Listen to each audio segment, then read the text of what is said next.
जो चर्चा किया था अभी प्रत्यय के संदर्भ में ही चर्चा चल रही है।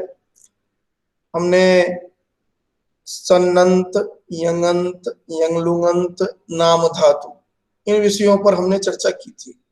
सन्नंत, यंगंत, यंगलुंगंत और नाम धातु इन पर हमने चर्चा की थी। सन्नंत के संदर्भ में हमने देखा था जो कि उनका प्रयोग किस तरह से कैसे होता है। यंगंत के संदर्भ में भी देखा, यंगलुंगंत के संदर्भ में भी हमने देखा। आज हम जो चर्चा कर रहे हैं वह अलग अलग जो खास करके कृत प्रत्यय है उसको लेकर के चर्चा करेंगे, क्योंकि हमने प्रारंभ में ही चर्चा की थी जो कि ये प्रत्यय जो है कुल 5 प्रकार के प्रत्यय देखते हैं। प्रत्यय के 5 भेद को हम देखते हैं और उसमें हमने कहा था सुप, तिंग, कृत, तद्धित और स्त्री। तो सुबंत हमने देखा जिसके आधार पर हम बनाते हैं डिक्लेरेशन अर्थात शब्द रूप बनाते हैं। उसका तिंग प्रत्यय हमने देखा जिसके आधार पर हम कृत जिसके आधार पर हम कंजुगेशन या धातु रूप बनाते हैं। उसके बाद हम कृत प्रत्यय आज अभी देखेंगे हम, और उसके बाद तद्धित प्रत्यय भी देखना है हमें, और उसके साथ साथ स्त्री प्रत्यय हमने पहले ही देख लिया था। तो कुल मिलाकर के सुबंत, तिंगंत, कृदंत और तद्धित जो है ये हमें देखना है टोटल। ठीक, अब हम अभी आते हैं सबसे पहले डायरेक्ट इस पर आते हैं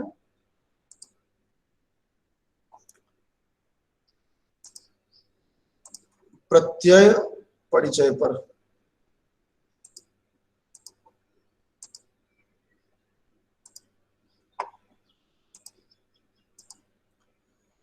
ये प्रत्यय परिचय की बात यहाँ पर जो आ रही है इसके अंतर्गत हम देखते हैं जो कि वह जो पृष्ठभूमि है वो मैंने यहाँ पर हटा दिया है। पृष्ठभूमि में जो कि प्रत्यय जो है किसे प्रत्यय कहा जाता है, उसके बाद प्रत्यय के जो भेद हैं अलग अलग, जैसे सुप, तिंग, कृत, तद्धित ये हमने देखा था। और स्त्री, तो सुप प्रत्यय होता है जो कि प्रातिपदिक के साथ जुड़ करके जो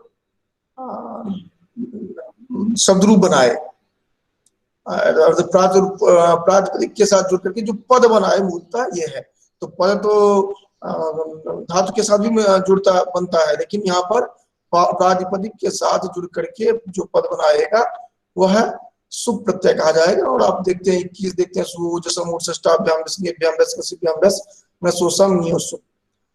उसका कृत ये तिंग जो है, तिंग के लिए आपने देखा जो कि जो धातु के साथ अर्थात प्रबल रूट्स जो है उनके साथ जुड़ करके जो पद बनाते हैं, जैसे कि पठती, चलती, हंसती, इस तरह का, या पठती पठता पठन इस तरह जोड़ देते हैं।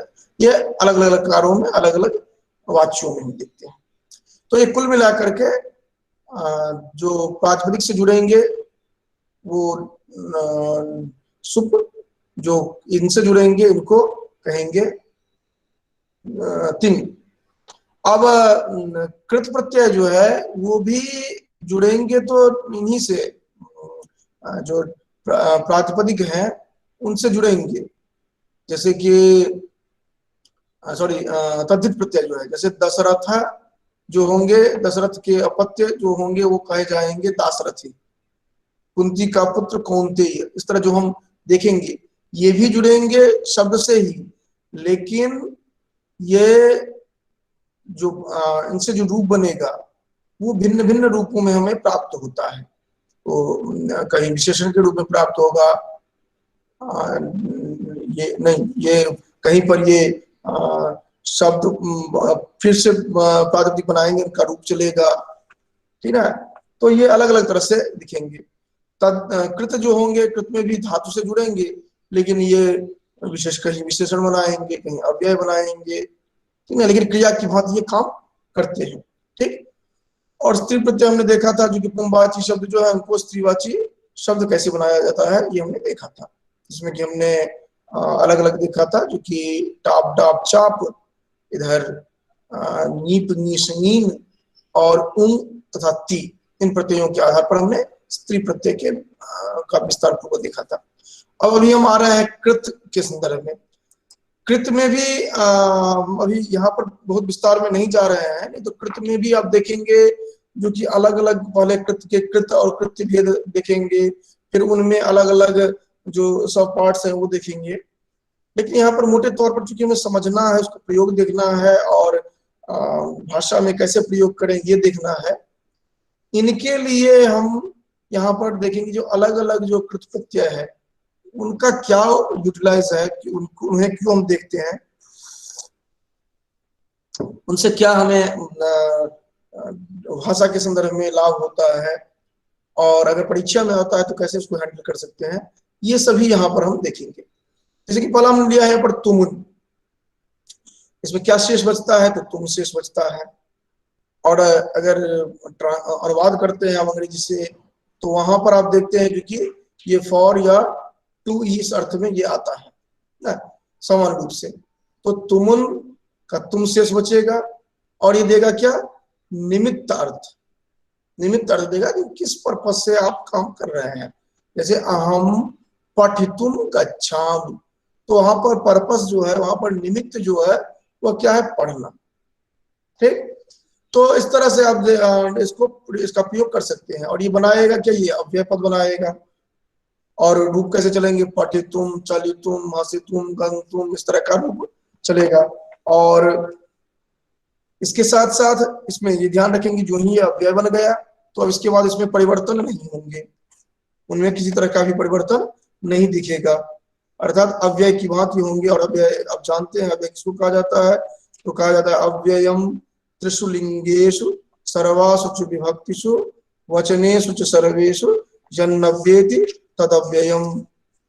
ये इस तरह हम इनका प्रयोग करते हैं। ठीक है, और जो भी धातु है उन धातुओं से तुमुन प्रत्यय का प्रयोग कैसे किया जाता है, ये आप अलग अलग जो ग्रंथ हैं उनसे आप देख लेंगे।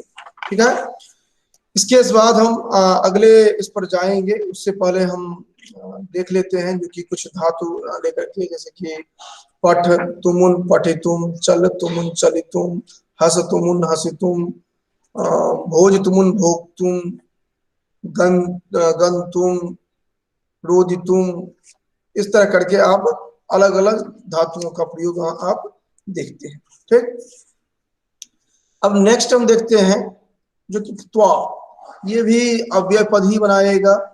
और इसमें वैसे तो त्वा ये नाम जो है त्वा कहते हैं, लेकिन जुड़ता जो है वह है त्वा केवल। और इसका अर्थ अगर लेते हैं तो ये आता है जो कि हम जब कोई काम कर लेते हैं, अर्थात दो क्रिया एक साथ हम करते हैं, वहां पर हम पूर्वकालिक क्रिया जो होगा वो पूर्वकालिक क्रिया को सूचित करने के लिए होता है। और हैविंग या after doing this first work, ये शो करने के लिए हम ये काम करते हैं। तो ये इस प्रत्यय का प्रयोग करते हैं, और ये भी अव्यय के समान ही होता है। जैसे पठित्वा, चलित्वा, हसित्वा, ये आपने पहले भी देखा हुआ है। इसी में एक चीज और ध्यान रखना होता है, जो कि अगर पूर्व में उपसर्ग हो, आप उपसर्ग जानते हैं, उपसर्ग किसको कहते हैं, उपसर्ग कहा जाता है उपसर्गेण धात्वर्थो बलादन्यत्र नियते प्रहाराहार संहार विहार परिहारवत। उपसर्ग जो होता है वो धातु के अर्थ को बलपूर्वक परिवर्तित कर देता है, बलपूर्वक परिवर्तित कर देता है। और वहां पर ये अर्थ परिवर्तन कैसे होता है वहां पर, जैसे प्र धातु है, प्र उपसर्ग प्रहार, संहार, विहार, परिहार, ये अलग अलग अर्थ दे रहा है। तो ये तो हमने शब्द को लेकर के देखा, और क्रिया में भी इसी तरह का अर्थ देता है। जैसे हमने देखा था किरातार्जुनीयम के प्रथम श्लोक में, जो कि श्रिय कुरुणामधिपस्य पालिनीं तजा सुवृत्तिं यमयुंक्त वेदितुम सवर्ण लिंगी विदित समायो युधिष्ठिरम द्वैत वने वनेचर। वहां पर समाययु हमने देखा था, जो कि वहां पर दो उपसर्ग साथ में देखे थे, सम और आंग। तो ऐसा भी उदाहरण आपको मिलेगा जो कि एक साथ दो से अधिक उपसर्ग लगे हुए हों। लेकिन यहाँ पर जो हम उपसर्ग की चर्चा कर रहे हैं उसका प्रयोजन कुछ अलग है। यहाँ पर प्रयोजन यह है कि आप जब भी इसका प्रयोग करेंगे तो वहां पर त्वान अलग करके लेप प्रत्यय लगेगा। कार्य दोनों एक ही करेगा, जो आपको पठित्वा कर रहा है वही संपठ्य करेगा, लेकिन थोड़ा बहुत अर्थ में अंतर आ जाता है क्योंकि उपसर्ग जुड़ा हुआ है इस कारण से। अगर उपसर्ग की बात छोड़ दे तो और कुछ भी अंतर नहीं देता। ये भी पूर्वकालिक क्रिया को बताएगा, ये भी पूर्वकालिक क्रिया को बताएगा। जैसे सह पठित्वा गच्छति, सह संपठ्य गच्छति, इस तरह से, है ना। तो और इस तरह से अलग अलग जो धातु हैं उनसे संदर्भित प्रत्ययों को आप ये त्वा और लेप को देख लेंगे। और इसके लिए एक आपको खुद लिस्ट देखना होगा, जो कि जहां पर तुमुन प्रत्ययांत पद कैसे बनेंगे और लेप प्रत्ययांत पद कैसे बनेंगे। यहाँ पर तो लगभग स्पष्ट होगा, जो कि त्वा करके आएगा, लेकिन कहीं कहीं थोड़ा सा अंतर आएगा। वो आप एग्जांपल्स जो होंगे वो आप देख लेंगे तो आपको पता चल जाएगा। जैसे हम देखते हैं जो कि अद धातु होगा तो वहां पर जगधुम बनता है, अस से असितुम, इसी तरह आप तुम, इसी तरह आप क्रेतुम, ये सब तो सामान्य रूप से उसी तरह बनेगा। सी का सही तुम, तो थोड़ा बहुत आपको अंतर दिखेगा। जैसे दृश्य धातु है तो द्रष्टुम, इसी तरह आप अलग कुछ देखें धातु जिसमें कि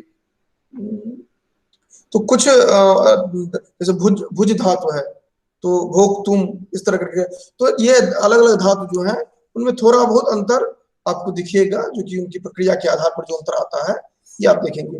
तो तुमुन और त्वा आपने इधर देखा। उसके बाद है ऋणमुल। ऋणमुल प्रत्यय जो है, जैसे आपने उधर देखा था यंगंत आपने देखा था, इसी तरह आप यहाँ पर देख रहे हैं, जो कि ये दे रहा है क्या, ऋणमुल प्रत्यय अम जुड़ता है और ये रिपीटेशन के साथ ही हमेशा होता है। जैसे भावम भावम, प्रच्छम प्रच्छम, ठीक ना। ये इस तरह का रूप ये बनाएगा, जो कि ये डबल रिपीटेशन के साथ लेकिन अम जुड़ेगा उसमें, ना। ये भी बनेंगे किस तरह के, ये अव्यय पद बनेंगे। जैसे हमने तुमुन देखा, त्वा देखा, लप देखा, अणमुल, ये सभी अव्यय पद ही बनाएगा ये, ठीक। तो आप यहाँ पर तुमुन, त्वा, लप और अणमुल, ये चार आपने जो देखा है ये अव्यय के रूप में आपको बाद में दिखाई पड़ेगा। इसके बाद हम देखते हैं तव्य अनियर यत ऋणत, ठीक। और भी है इसमें क्यप वगैरह भी है, लेकिन यहाँ पर मूल रूप से जो हमें देखना है तव्यत अनियर यत और ण्यत, इनका सबका अलग अलग है सीक्वेंस, आपको ध्यान में रखना पड़ेगा। जैसे ये सभी जो होंगे एबिलिटी जो है, योग्यता जो है वो बताएंगे, ये अर्थ देंगे, और या चाहिए अर्थ को बताने के लिए देंगे। जैसे पढ़ना चाहिए, चलना चाहिए, इस अर्थ में ये आएंगे, ठीक। और इसमें अंतर जो आता है ये मूल रूप से ण्यत और ये जो है इनको देखना पड़ेगा आपको। ण्यत जो होता है वो डी हल्यो ण्यत, ये प्रयोग किए जाते हैं, ठीक। और अचोयत अर्थात अजंत जो होंगे उनमें यत प्रयोग होगा। जैसे कि यहाँ पर देख रहे हैं जो कि लगा हुआ है चेयम, तो ची धातु है, ची में किससे अंत हो रहा है, ई से अंत हो रहा है, मतलब स्वर से अंत हो रहा है। तो ऐसे धातुओं में यत प्रत्यय लगेगा, काम सब एक ही करेगा। जैसे ये तबियत अनियर यत यत कर रहे हैं, काम इसी तरह करेगा, लेकिन इसका स्वरूप जो है वह थोड़ा सा परिवर्तन हो जाएगा। कंडीशन है जो कि किसके साथ कौन लगेगा, तो चेयम इस तरह का ये लगेगा। ठीक, उसके बाद उसके बाद आप, हाँ ये चाहिए अर्थ में इसका प्रयोग किया जाएगा। ये जो आप जो देख रहे हैं अनियर, इसका भी प्रयोग चाहिए अर्थ में होता है। अनियर का अनियर शेष बचता है, ये आप देख रहे हैं। इसके साथ साथ जो इसका रूप बनता है वो आप देख रहे हैं, ये कि पठनीय, चलनीय, हसनीय, इस तरह करके आप देख रहे हैं। ठीक, और ऋहल्योणत जो हमने कहा उसमें ऋकार या हल, ये दो जहां पर होते हैं वहां पर कहा जाता है जो कि यहाँ पर णत प्रत्यय का प्रयोग किया जाएगा। ठीक, अब जैसे बनेगा क्री, तो हमने देखा था अचोयत कहा था, तो अच के अंतर्गत तो ऋकार भी आता है, लेकिन यहाँ पर स्पष्ट रूप से कहा दिया गया है कि अगर ऋकार होगा तो यहाँ पर णत प्रत्यय का प्रयोग होगा, यत प्रत्यय का प्रयोग नहीं होगा। अब यहाँ पर देखते हैं कार्यम, हारियम, ये बन रहा है क्री धातु से, कार्यम, री से हारियम, इस तरह बना। या हल अगर कोई होगा, हलंत अगर होता है कोई कुछ, तो वहां पर भी बन जाएगा यही ऋणंत लगेगा। तो ऋकार हो या हल हो, इन दोनों में णत जो है उसी का प्रयोग किया जाएगा। ठीक, ये हमने देख लिया। इसके बाद और इसके बाद तबियत हमने देखा। ये तबियत का यहाँ पर टाइपिंग मिस्टेक है, यहाँ पर तबियत होगा तो पूरा होगा तबियत। अब यहाँ पर तबियत जो है इसमें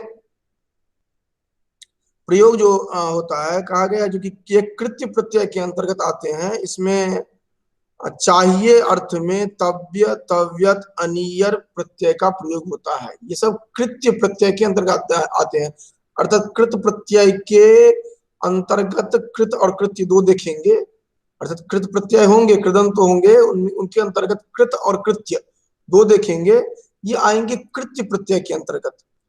और तव्य, तव्यत, तव्य, तव्यत, अनियत, ये हम देखते हैं। तव्यत जो है इनका शेष तव्य बचता है और अनियर का अनीय बचता है।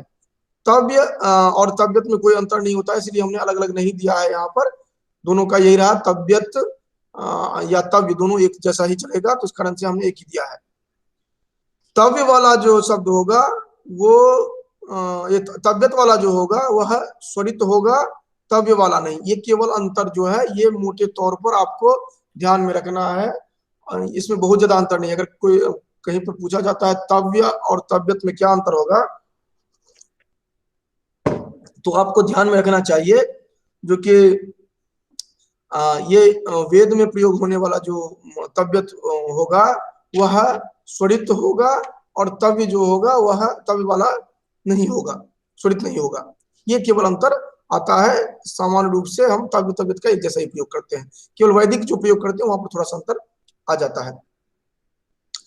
तव्य अनियर जो होंगे ये भाववाच्य में होंगे यदि, तो नपुंसक लिंग एक वचन में होंगे। देखिए ये बहुत ही महत्वपूर्ण है तव्यत, अनियर, यत, ण्यत, क्योंकि ये जो प्रयोग किए जाते हैं खास करके तव्यत और अनियर जो है, ये जो प्रयोग किए जाते हैं कभी कभार ये विशेषण के रूप में प्रयोग किए जाते हैं, और कभी कभार जो ये प्रयोग किए जाते हैं क्रिया के रूप में। इस कारण से ये थोड़ा कंफ्यूजन देते हैं, तो हमें ध्यान देना चाहिए। जैसे अगर विशेषण के रूप में प्रयोग कर रहे हैं तब तो ऐसे कहेंगे पठितव्य पाठ, या पठितव्या पुस्तिका, या पठितव्यम पुस्तकम, या पठनीय ग्रंथ, पठनीय पुस्तिका, पठनीयम पुस्तकम, इस तरह हम प्रयोग कर सकते हैं विशेषण के रूप में। या दर्शनीय बालिका, द्रष्टव्या बालिका, ये हम प्रयोग इस तरह कर सकते हैं। लेकिन जब क्रिया के रूप में प्रयोग कर रहे हैं, अभी जो हमने बताया उदाहरण वो विशेषण के रूप में था, अब क्रिया के रूप में जब करेंगे तो आप ध्यान रखेंगे इनका प्रयोग हम कर्मवाच्य या भाववाच्य में करते हैं, ये अनिवार्य रूप से ध्यान रखेंगे। ठीक ना, जैसे माया ग्रंथ पठनीय, इस तरह प्रयोग करेंगे, अर्थात ये कर्मवाच्य या भाववाच्य में प्रयोग होंगे। कर्मवाच्य में प्रयोग होंगे तो आप जानते हैं कि कर्म के अनुसार होता है क्रिया का प्रयोग। लेकिन अगर भाववाच्य में है तो अनिवार्य रूप से ये नपुंसक लिंग एक वचन में होंगे। जैसे मया सहितव्यम, ये क्यों हुआ नपुंसक लिंग एक वचन में? क्योंकि कर्मवाच्य जो है वहां पर तो कर्म है, तो कर्म के अनुसार आपने डाल दिया क्रिया का, लेकिन भाववाच्य में तो कर्म दिखेगा नहीं आपको, तो आप कैसे आइडेंटिफाई करेंगे जो किस तरह से प्रयोग किया जाना चाहिए क्रिया का? तो आप एक फिक्स कर दिया गया है नपुंसक लिंग एक वचन में होगा।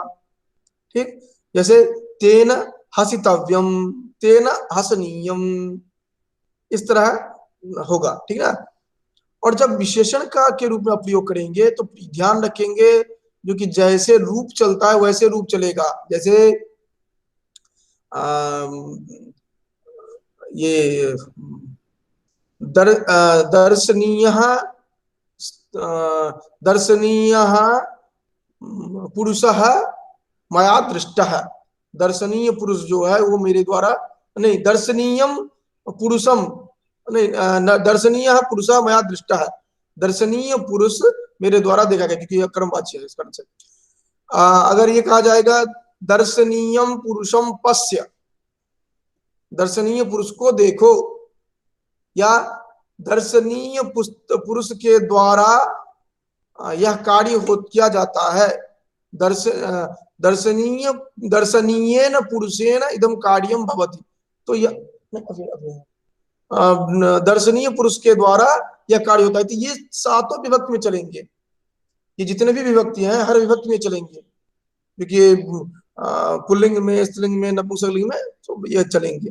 तो ये बात हमें ध्यान में रखना पड़ेगा। ठीक है, तो ये तव्यत और अनियर का प्रयोग जो है ये दो तरह से है, इस कारण से ये ध्यान रखेंगे।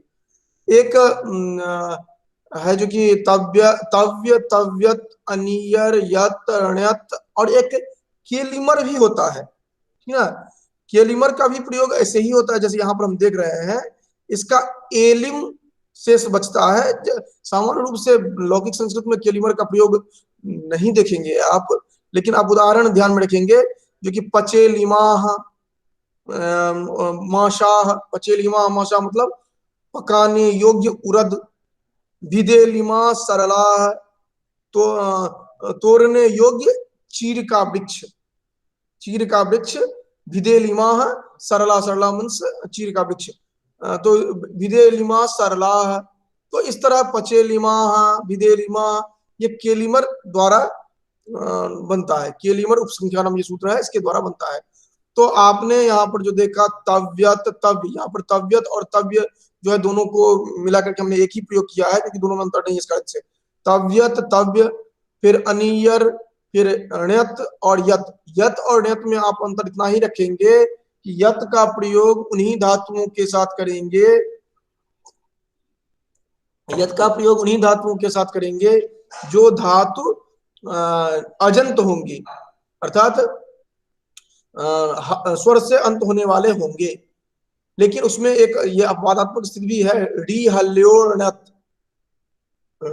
ये हल जो है वो तो समझ गए, जो कि व्यंजनांत जो होंगे उनमें आप प्रयोग करेंगे ऐसे। लेकिन ऋकार जो है वो तो स्वर में भी है, लेकिन फिर भी आप णत प्रत्यय का प्रयोग करेंगे। जैसे कार्यम, क्री धातु है तो कार्यम, री धातु है तो हार्यम।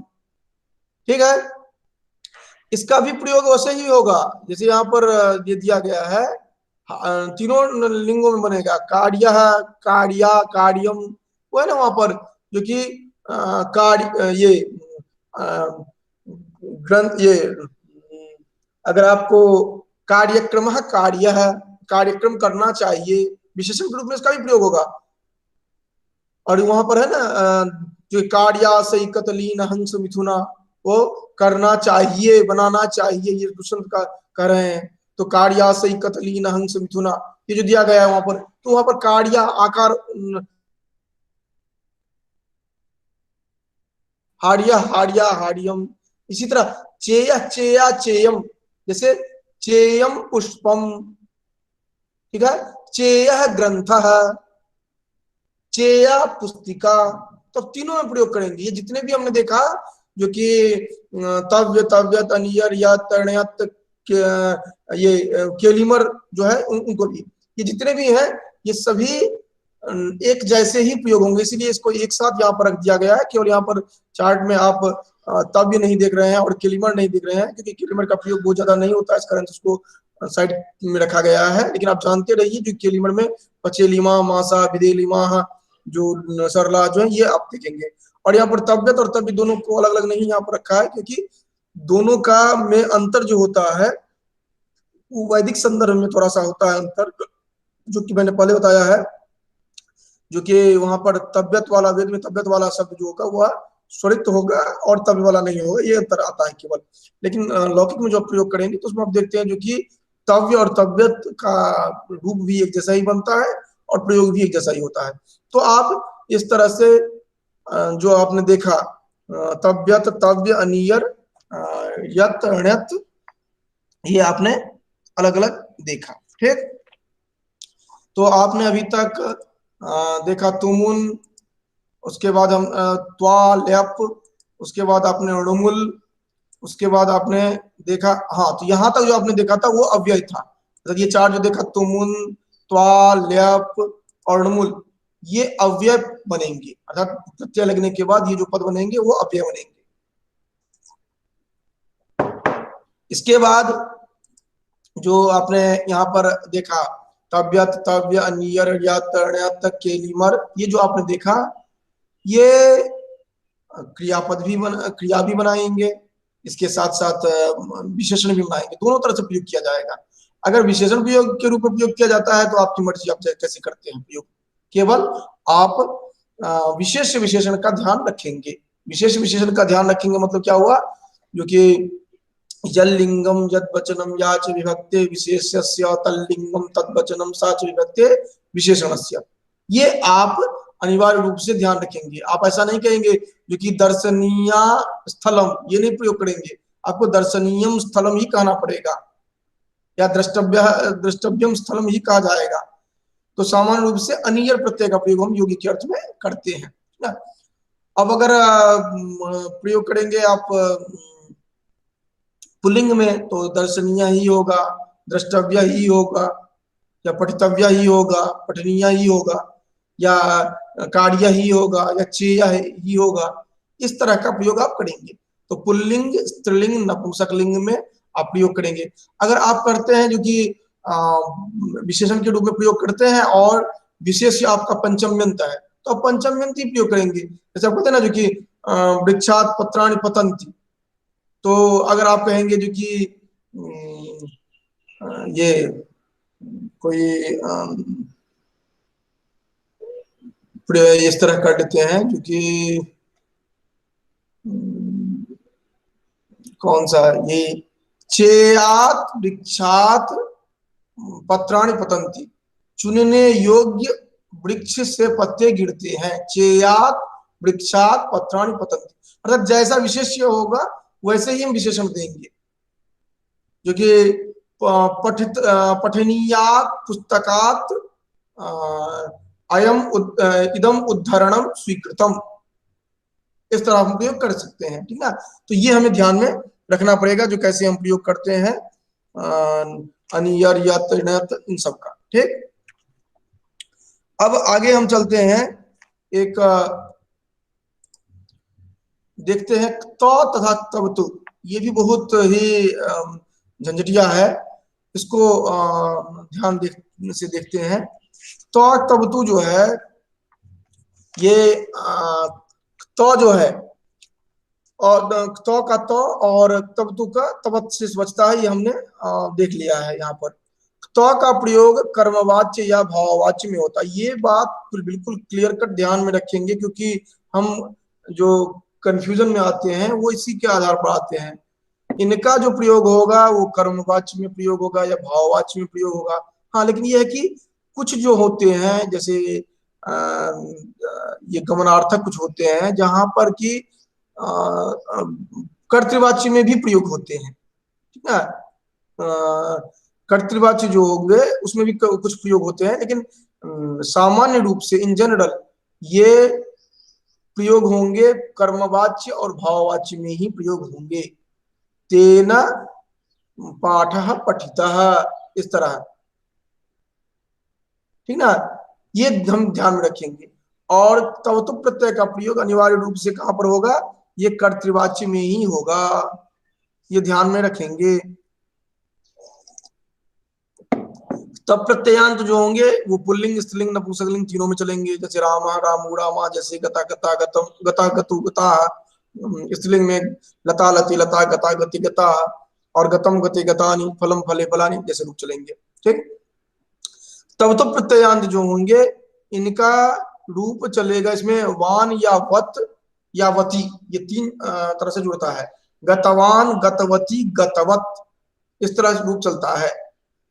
गतवान गतवती और गतवत, ये रूप चलता है। गतवान गतवती और गतवत, भूतवान भूतवती भूतवत, रामः गतवान, मोहना गतवान, सीता गतवती, मित्रम गतवत, ये इस तरह का रूप यहाँ पर चलेगा, ठीक। ये जितने भी हम यहाँ पर प्रत्यय बता रहे हैं उन सभी प्रत्ययों का जो रूप जो चलता है ये आपको स्वयं अभ्यास करना चाहिए। वो हमने इसलिए नहीं किया क्योंकि 2000 करीब धातु हैं सभी का यहाँ पर, या कुछ विशेष का भी यहाँ पर करना कठिन हो जाएगा। आप स्वयं उसका एग्जाम्पल्स बनाइए। यहाँ पर हम केवल उसकी प्रक्रिया कैसे चलती है वो हम बताते हैं, क्योंकि वो आपको सहजतया हर जगह उपलब्ध नहीं होता है, या और रूप जो है रूप आपको अधिकांश जगह उपलब्ध हो जाएगा, नहीं तो हम लिंक दे देंगे जिसके माध्यम से आप ये धातु देंगे और प्रत्यय देंगे तो वो रूप निष्पन्न करके बता देंगे। तो वो बहुत बड़ी समस्या नहीं है। समस्या ये है कि आप उसको समझते रहें, इस बीच में इसमें जो कंफ्यूजन होता है उसको आप उससे आप अलग रहें। तो त का प्रयोग जो किया जाएगा वो कर्मवाच्य और भाववाच्य में, कहीं कहीं कर्तृवाच्य में भी प्रयोग किया जाता है, ठीक है। उसके बाद तब तो प्रत्यय का प्रयोग हम कर्तृवाच्य में प्रयोग करते हैं, ठीक।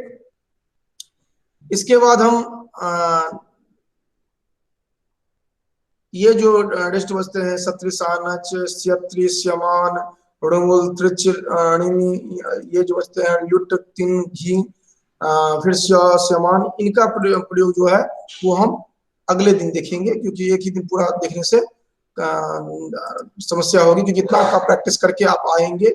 कल हम इससे प्रश्न करेंगे, इनके रूप आप कैसे तैयार किए हुए हैं ये हम देखेंगे। उसके बाद आप कैसे इसका उदाहरण कैसे आप बनाएंगे, कैसे आप व्यवहार में प्रयोग करेंगे ये भी हम देखेंगे। जैसे कि यहाँ पर है अहम पठितुम गच्छामि, अहम द्रष्टुम अत्र वसामि, इस तरह करके कैसे आप वाक्य में प्रयोग करेंगे। इसी तरह दूसरा जो हमने देखा था अभी त्वा, तो यहाँ पर हम पठित्वा भोजनम करोमि, सह संपठ्य तत्र आगच्छति, इस तरह करके आप प्रयोग कर सकते हैं, बना सकते हैं उदाहरण। ऋणमूल में ये सह सह प्रच्छम प्रच्छम भोजयति, वह पूछ पूछ करके खिलाता है, ठीक ना। सह प्रच्छम प्रच्छम भोजयति, या सह प्रच्छम प्रच्छम सह